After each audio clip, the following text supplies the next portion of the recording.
예수님께서 기도를 하셨어요. 한 곳에서 기도하셨어요. 예수님의 기도는 생각할수록 우리가 더 깊이 묵상해야 될 게 많아요. 그러니까 예수님께서 기도하셨다는 것 자체가, 그러니까 예수님은 아시잖아요. 근데 기도하셨으니까 기도가 얼마나 중요한 사귐인가 하는 것을 느끼게 하죠. 아버지와의 사귐의 시간이고, 사랑을 고백하는 시간이고, 사랑의 나눔을 하는 시간이고, 사랑으로 깊이 사귐으로 들어가는 기도라는 것을 우리가 알게 되죠. 예수님께서 기도하셨어요. 그래서 여러분, 예수님의 기도가 우리에게 주는 게 굉장히 많죠. 그러니까 이거를 달라고 구하는 기도도 틀림없이 있겠지만, 그 예수님과 하나님 사이에 오고 가는 관계에 대해서 우리가 더 많이 생각해야 될 것 같은데, 아마 그것을 오늘 말씀이 우리에게 반영해 주고 있다고 생각이 돼요. 자, 예수님께서 기도를 마치시니까 한 제자가 예수님께, 세례 요한도 제자들에게 기도를 가르쳐 줬는데 우리한테도 좀 기도 좀 가르쳐 주시면 어떨까요? 이렇게 말씀을 드렸어요. 그러니까 이 사람은 세례 요한의 제자였을 가능성이 있는 사람이죠. 안드레였을 가능성이 있는데 이렇게 물었단 말이에요. 1절 읽겠습니다. 1절 시작. 예수께서 한 곳에서 기도하시고 마치심에 제자 중 하나가 여짜오되, 주여, 요한이 자기 제자들에게 기도를 가르친 것과 같이 우리에게도 가르쳐 주옵소서. 다시 말하면 뭐죠? 예수님은 가르친 적이 없으세요. 그러니까 예수님께서는 이때까지 제자들에게 기도를 가르치지 않으셨어요. 그러니까 제자들을 성급하게 어떤 신앙생활의 틀로 막 빨리 해서 훈련시키려고 하지 않으셨고 그냥 두셨죠. 예수님께서 그냥 두셨어요. 그러니까 제자들이 요청할 때까지 기다렸을 수 있고, 또 예수님의 기도를 보면서 스스로 배워가기를 기대했을 수도 있겠죠. 어쨌거나 이때까지 예수님은 기도를 가르치신 적이 없어요. 그리고 나서 제자들의 요청에 따라서 이렇게 기도를 가르치시는데 2절부터 4절까지 읽겠습니다. 시작. 예수께서 이르시되, 너희는 기도할 때에 이렇게 하라. 아버지여, 이름이 거룩히 여김을 받으시오며 나라가 임하시오며 우리에게 날마다 일용할 양식을 주시옵고, 우리가 우리에게 죄 지은 자를 모든 사람을 용서하오니 우리 죄도 사하여 주시옵고 우리를 시험에 들게 하지 마시옵소서 하라. 주기도문이 요약되어 있는데 아버지여, 아버지를 부르라 하죠. 아버지의 이름과 나라를 구하라고 하고, 일용할 양식을 구하라고 하고, 죄 용서를 구하라고 하고, 나를 시험에서 지켜달라고 구하라고 하세요. 자, 이게 다 이제 연결되어 있겠죠. 첫 번째, 아버지여. 이게 이제 주기도문은 여러분 많이 들으셨겠지만 오늘 간략하게 핵심을 좀 함께 마음에 담으면 좋겠는데, 아버지여 라고, 하늘에 계신 우리 아버지여로 시작하죠. 그러니까 부르는 거죠, 대상을. 여러분, 믿음에서 제가 굉장히 중요한 게 뭐라 그랬어요? 얼마나 세게 믿느냐가 중요한 게 아니라 누구를 믿느냐가 중요하다 그랬어요. 기도도 똑같죠. 여러분, 내가 얼마나 열정을 쏟아서 길게 세게 기도하느냐, 막 이렇게 기도하느냐, 때로는 그렇게 기도할 때도 있겠죠. 근데 그게 그렇게 중요한 게 아니라 내가 지금 누구에게 기도하고 있느냐. 그러니까 우리는 내가 어떻게 기도하느냐에 너무 관심이 많아요. 내가 뭐 어떤 때는 소리 질러서 크게 통성으로, 다 의미가 있는 거예요. 또 내가 방언으로 기도해야 뭐 하나님께서 응답하실 것 같이 생각하는데 그것도 의미가 다 없는 게 아닌데, 중요한 건 뭐냐면 내가 지금 누구한테 얘기하고 있는지를 절대로 잊지 않고 계속해서, 때로는요 내 상한 마음에게 기도하거든요. 내 두려움에게 요청하거든요. 그러니까 내가 지금 누구에게 기도하는지를 잊지 않는 게 너무 중요한 거예요. 기도라는 건 그래서 뭐예요?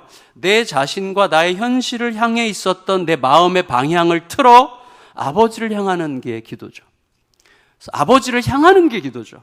자신과 현실에서 마음과 눈을 못 떼요. 우리가 내 자신의 막 여러 분노, 아픔, 원망, 섭섭함 이런 거에 묶여 있잖아요. 거기서부터 눈을 못 떼면, 현실의 여러 가지 복잡하고 힘든 일로부터 눈을 못 떼면 아버지를 향할 수 없어요.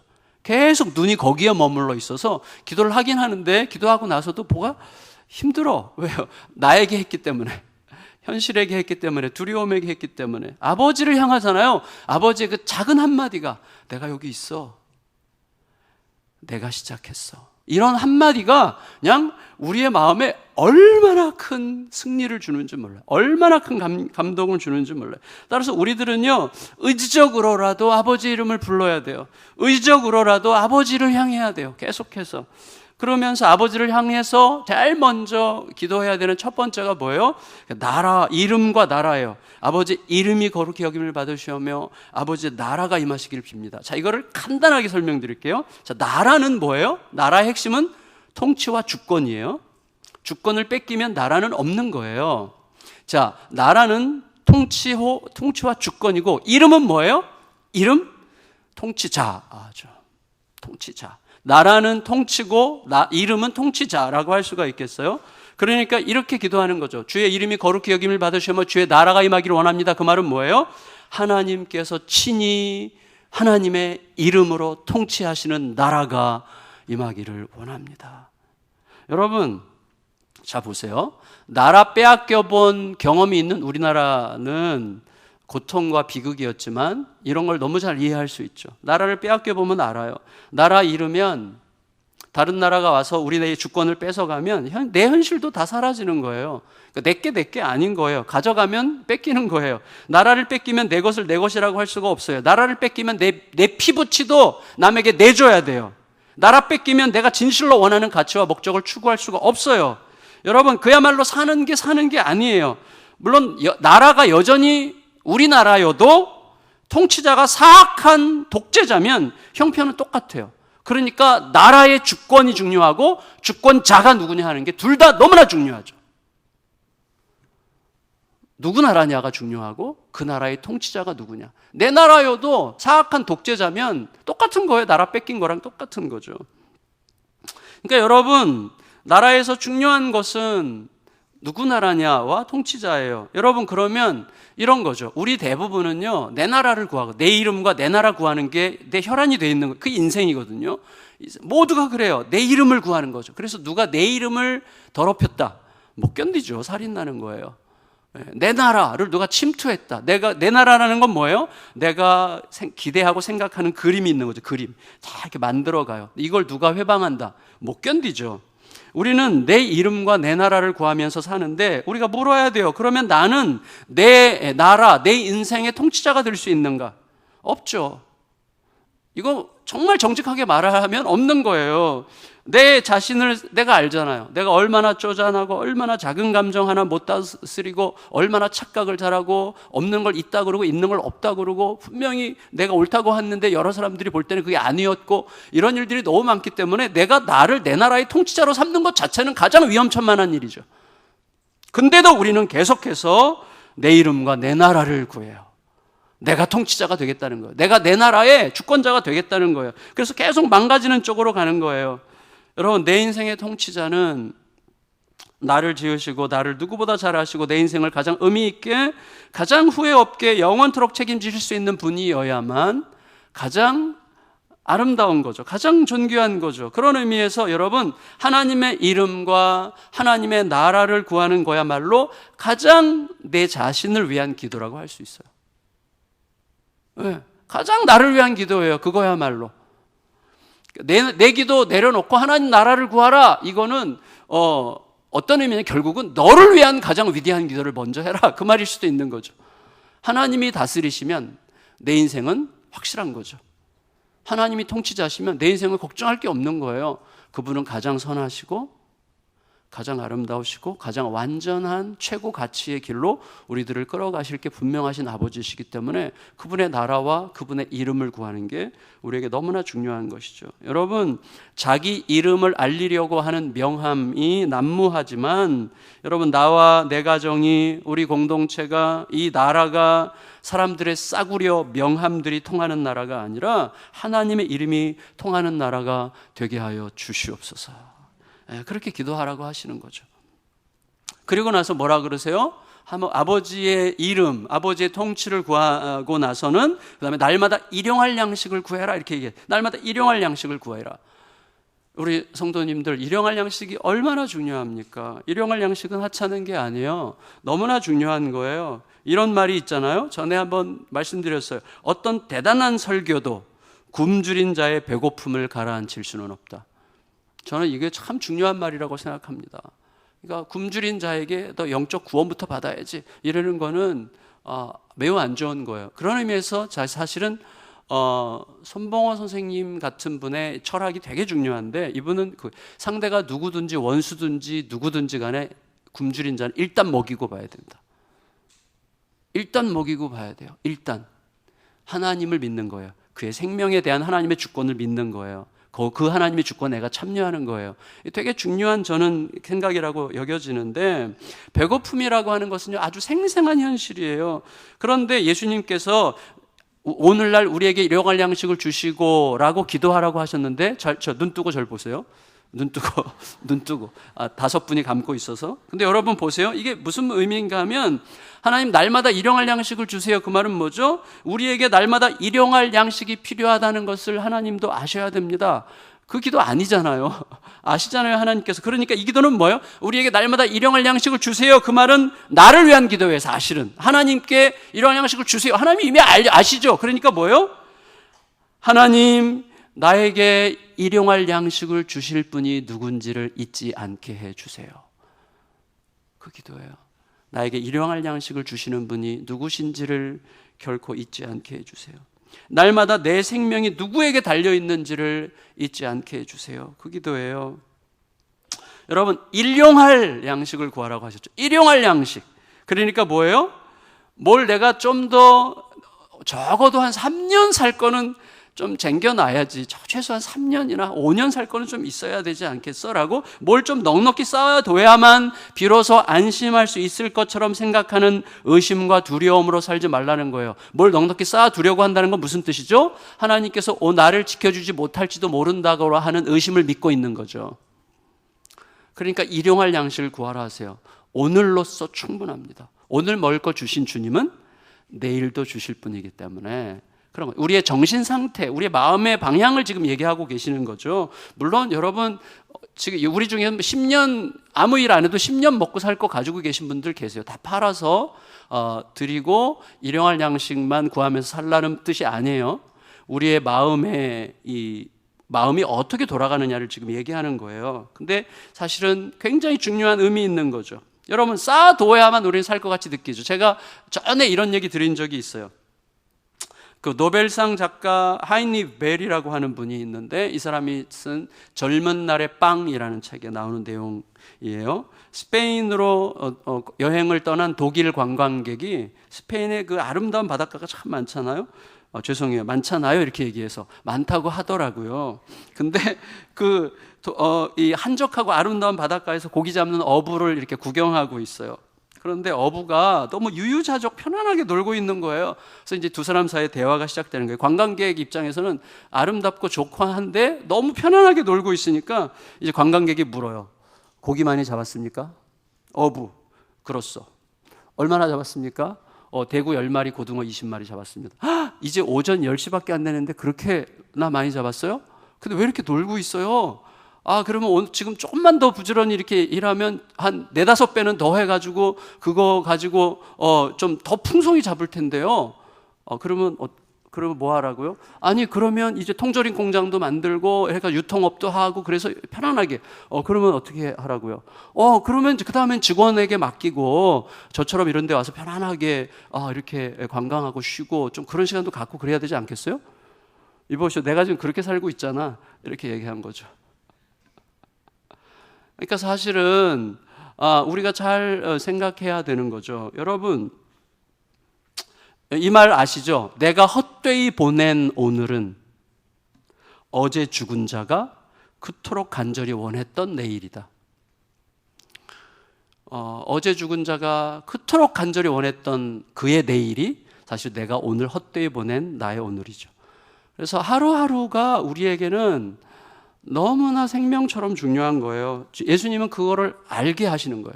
일용할 양식을 구하라. 오늘 너가 하나님과의 관계 속에서 얼마나 복된 관계를 가지느냐를 알아라. 그런데 중요한 것도 하나가 있어요. 뭐냐면, 자, 여러분, 가끔 먹는 특별식, 외식, 이런 것들은 외부인에게 얻어먹을 수도 있고 외부 사람들에게 사달라고 할 수도 있어요. 그죠? 네, 저한테도 밥 사달라고 하시면 제가 언제든지 기꺼이 8,000원 선에서는 다 사줄 수 있는데, 근데 여러분, 자, 그렇지만 외식이나 특별 음식은 얻어먹을 수 있지만 일용할 양식은 아니에요. 일용할 양식은 늘 얻어먹을 수 있는 게 아니에요. 오직 가족에게만 달라고 할 수 있는 거예요. 일용할 양식은. 그리고 가족에게만 줄 수 있는 거예요. 따라서 예수님은 일용할 양식을 구하라 하심으로 하나님께서 우리의 엄마가 되신다는 것을, 우리가 버려진 고아가 아니라는 것을 잊지 않게 하시는 거죠. 자, 이제 하나님의 이름과 나라를 구하라 하시고, 그 다음에 일용할 양식을 구하라 하신 하나님은 이제 나와 너 사이, 우리 사이에 중요한 용서에 대해서 기도하라고 하셨어요. 우리가 아까 읽었죠? 우리가 우리에게 죄 지은 모든 사람을 용서하오니 우리 집에서 사하여 주옵시고. 자, 이게 자칫 잘못하면 거래로 들려요. 거래처럼 보여지죠. 나 용서할 테니까 용서해 주세요. 이거죠. 그 말이 절대로 아니죠. 용서는 그런 게 아니죠. 우리 이 말은 어떤 의미예요? 용서할 수 없는 내가 용서받을 수 없는 나를 용서하신 그 은혜로 용서할 테니. 나는 용서할 수 없어요. 저는 용서할 수 없는 자입니다. 그러나 절대로 용서받을 수 없었던 나를 용서하신 그 용서의 은혜로 용서할 테니 주여 내가 용서받은 자임을 잊지 않게 해주세요. 그 기도죠. 내가 용서받은 자임을 잊지 않게 해주세요. 결국 용서의 핵심은 뭐예요? 관점과 입장이에요. 누구 입장에서 어떤 관점으로 보느냐가 용서의 핵심이에요. 자, 용서의 핵심은 어떤 관점이에요? 어떤 입장이에요? 그 사람이 얼마나 용서받을 자격이 없는가를 생각하지 않고 내가 얼마나 말도 안 되는 용서를 받은 자인가를 생각할 때 용서가 시작되는 거죠. 절대 쉬운 일 아니에요. 절대 쉬운 일 아니죠. 우리가 다 알아요. 절대로 용서하고 싶지 않습니다. 그때 그 표정, 그 눈빛, 그 배신의 상처 절대 잊을 수 없어요. 근데 여러분, 용서하지 않는다는 건 뭐죠? 그의 인생에 족쇄를 씌운다는 거예요. 근데 그 족쇄의 끝자락을 내가 잡고 있는 거죠. 그 용서하지 않는 거죠. 제 말이 아니라 이게 그 R.T. 텐달이라는 분의 말인데 그 족쇄를 내가 잡고 있어요. 따라서 뭐냐면 용서하지 않는 한 나는 평생 거기에 묶여 있다는 거예요. 내가 스스로 잡아서 스스로 묶여 있다는 거예요. 이게 드러나지 않아요. 근데 반드시 작용을 해요. 이게 무서운 거예요.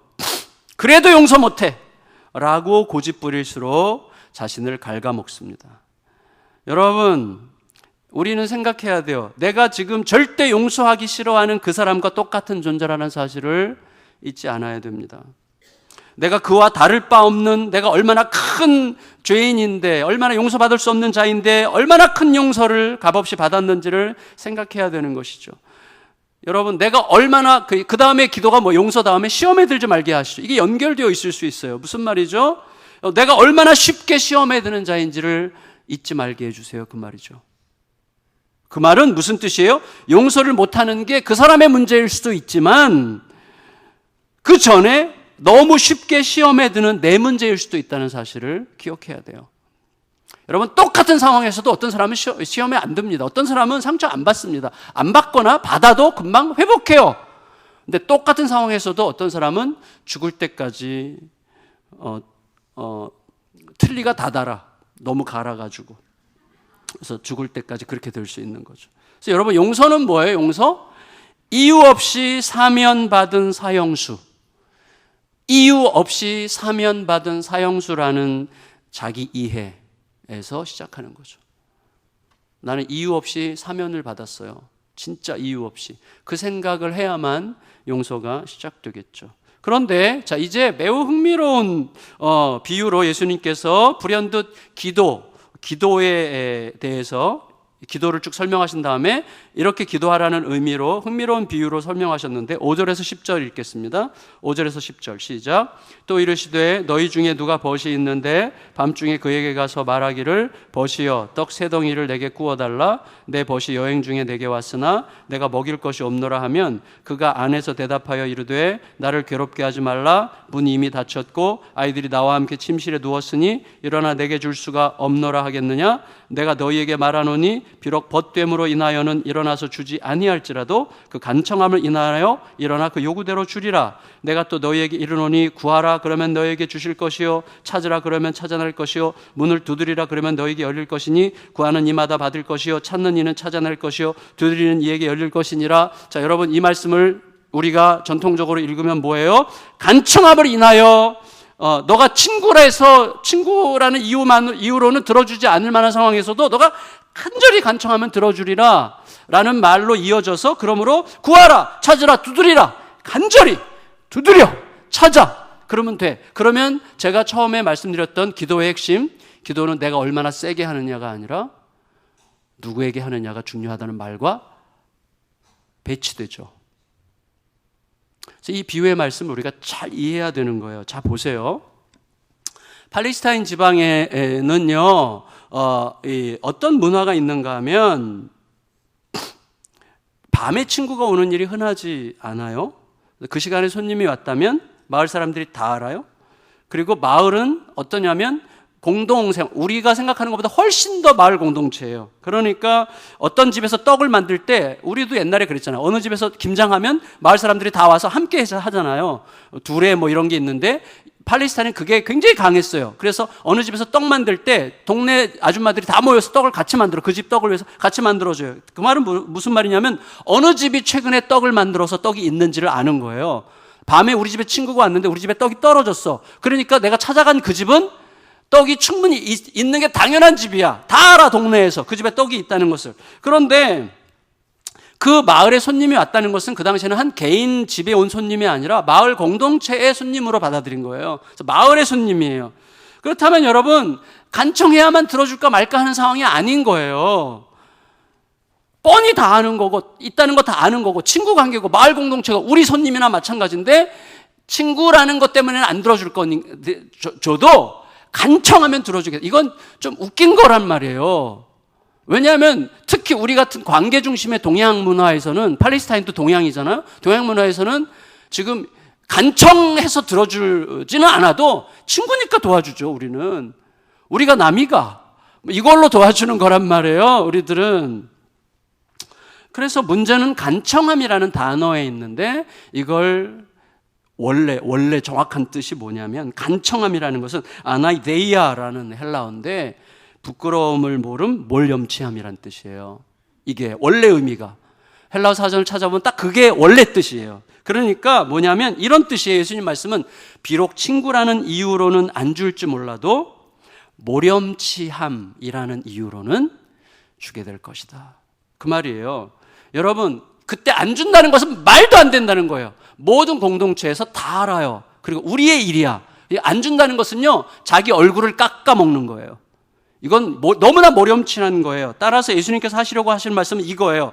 만일에 너희 사이에서 그러하다면 하물며 너희 기도를 들으시는 하늘 아빠 아버지, 곧 너희를 지으셨다 그러고 너희를 영원히 책임지시겠다 그러고 또 너희를 영원토록 이끄실 거라 그러고 너의 삶을 가장 복되게 하실 거라고 그렇게 약속하시는 아버지가 하물며 어떻게 하시겠냐라는 그 아버지를 강조하기 위해서 지금 얘기하고 계시는 것이죠. 따라서 여러분, 간절한 기도라고 하는 것은요, 큰 목소리로 간절히 애절하게 길게 밤새워 부르짖는 기도를 포함할 수 있지만 사실은 초점은 거기에 있지 않고 오직 기도의 대상이신 하나님의 명예와 하나님의 이름과 하나님의 얼굴을 마음 다해 절실히 구하는 거예요. 그래서 성경에서 가장 효과적인 하나님과의 대화법은 뭐예요? 하나님 약속하셨잖아요, 이거예요.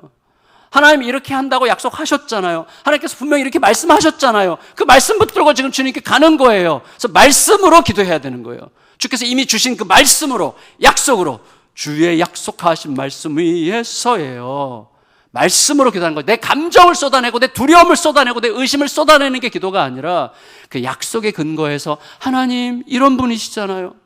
하나님은 우리에게 이런 분이시잖아요. 하나님 이렇게 약속하셨잖아요. 그래서 하나님의 얼굴을, 하나님의 체면을 구하는 거죠. 하나님의 명예를 구하는 게 기도의 핵심이죠. 그래서 결론적으로 말씀이 이렇게 이어지고 정돈이 되는데, 이렇게 읽고 말씀을 마칠게요. 11절 12절 읽겠습니다. 시작.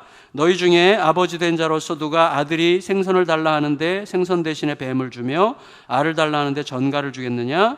너희가 악할지라도 좋은 것을 자식에게 줄 줄 알거든 하물며 하늘 아버지께서 구하는 자에게 성령을 주시지 않겠느냐 하시니라. 그래야 이렇게 이 전체 문맥이 쫙 맞는 거예요.